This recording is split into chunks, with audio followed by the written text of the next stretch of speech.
Em nome do Pai, do Filho e do Espírito Santo. Amém.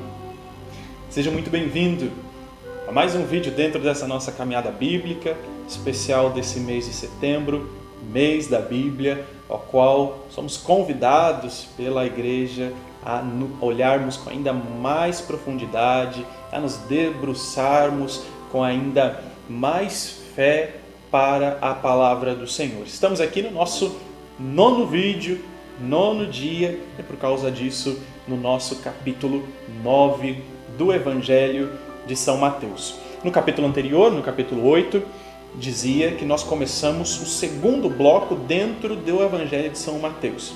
No primeiro bloco, do 3 ao 7, nós vimos o Sermão da Montanha e toda essa evolução, a pregação do Senhor, e depois, a partir de ontem e até o próximo vídeo, o vídeo de amanhã, no capítulo 10, nós estamos vendo o Sermão da Missão. É aqui onde o Senhor vai encontrando ainda mais os discípulos e também vai Ele mesmo também meio que fazendo a sua missão de cura, de livramento, dando os seus sinais no dia a dia.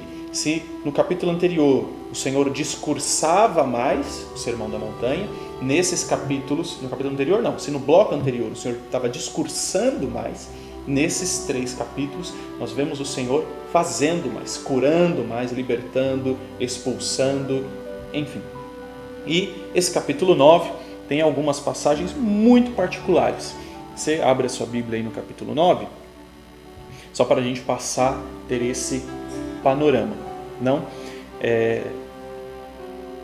No versículo 1, o Senhor vai curar o paralítico.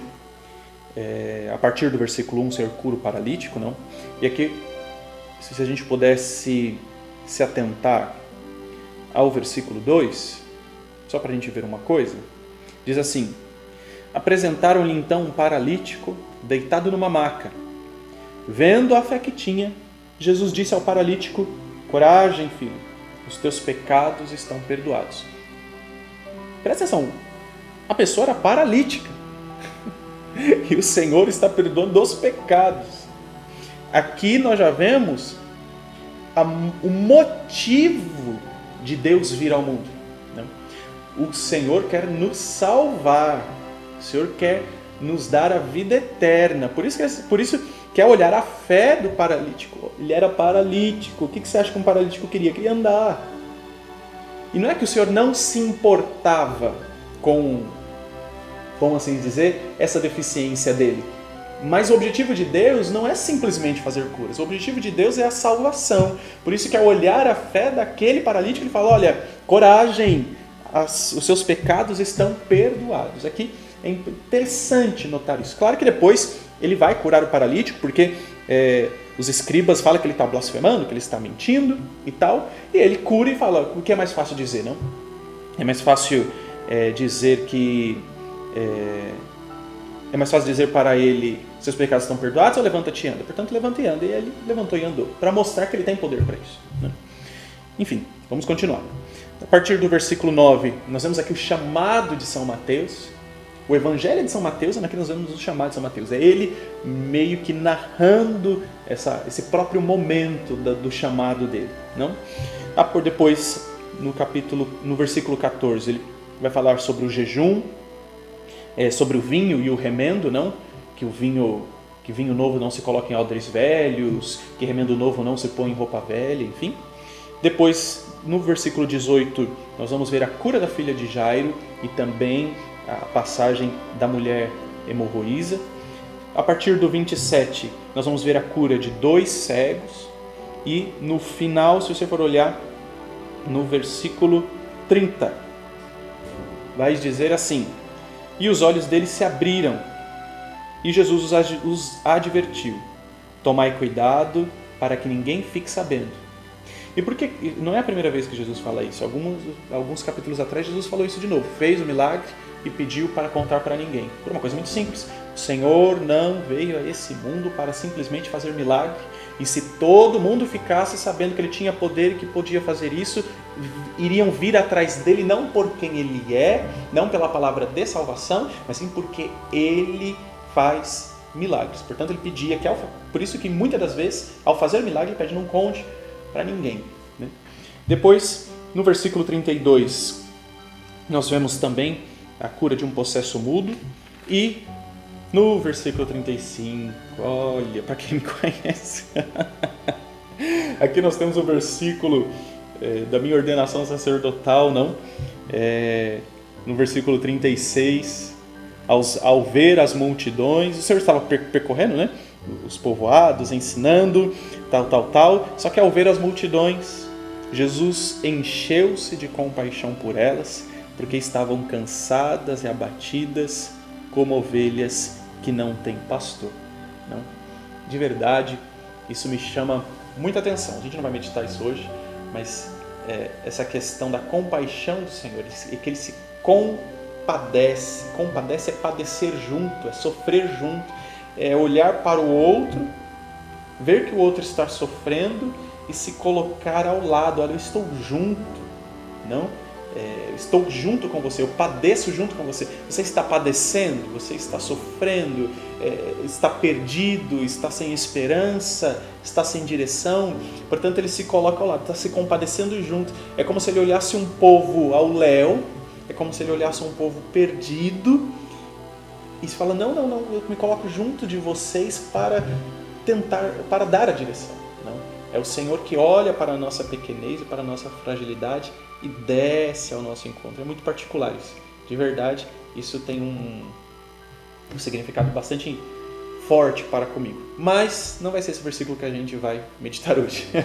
Nós vamos meditar justamente a conversão de São Mateus no versículo 9, tá bom?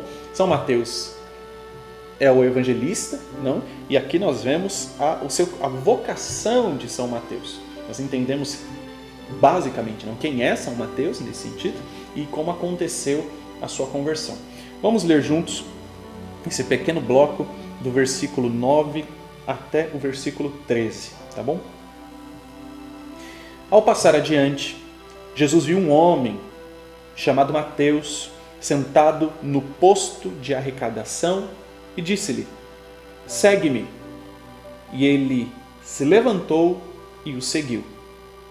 E quando estava sentado à mesa, em casa, vieram muitos publicanos e pecadores e sentaram-se com Jesus e seus discípulos. Os fariseus viram isso e diziam aos discípulos dele: por que vosso mestre come com os publicanos e pecadores? Ao ouvir isso, Jesus disse: não são os que têm saúde que precisam de médico, mas os doentes. E depois aprender o que significa: misericórdia eu quero, não sacrifícios. Com efeito, não vim para chamar justos, mas pecadores.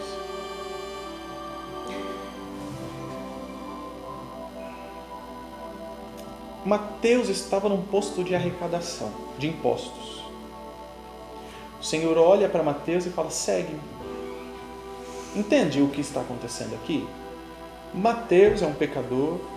Mateus, naquela época, era chamado de ladrão, porque quem coletava os impostos naquela época tinha esse título, não? De tirar dos pobres, de tirar mais dos pobres, não? E o Senhor olha para esse homem que está coletando os impostos, que é, vamos dizer assim, carimbado com esse título, olha para ele e fala: segue-me, vem atrás de mim.